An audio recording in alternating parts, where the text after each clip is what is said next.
You need to start lifting weights and build muscle if you're into combat sports so you don't get injuries. You shouldn't listen to all this shit about, yeah, don't lift weights because it'll make you slower, blah, blah, blah. No, you need a strong body so you don't get hurt. And I could tell you a personal story of how I learned this the hard way because I used to listen to this advice. I remember one day I walked into the boxing gym, and as soon as I walked in, one of my friends comes up to me and he says, "Hey man, you want to spar today?"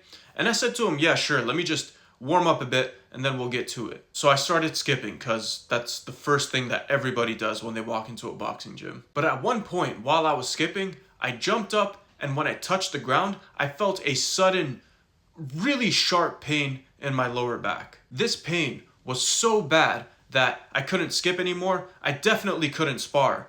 I couldn't even train anymore. I had to leave the gym. And I couldn't even walk properly. I was limping for at least a couple days. So initially, I was training 6 days a week in the boxing gym. Now, I became a fucking gimp and I could barely walk. So I went to see a physiotherapist to find out what was going on because at this point, I had a lot of pain on my right side from my hamstring up to my lower back. And they ended up telling me that the reason why I had all this pain was because my body wasn't physically strong enough to handle all the training I was doing. And they specifically said that my glutes weren't strong enough. And to be fair, I didn't do a lot of strength training. I just did some calisthenics here and there, but that's about it. I didn't lift weights, and I sure as shit didn't work out my glutes. I didn't do my deadlifts, my hip thrusts, none of that. Because I used to believe in this, that lifting weights makes you slower, because it's actually a really commonly held belief, particularly in amateur boxing. So eventually, I started doing both calisthenics and weightlifting, and the pain went away to the point where it's as if it never even happened in the first place. Now, I'm not saying that you have to become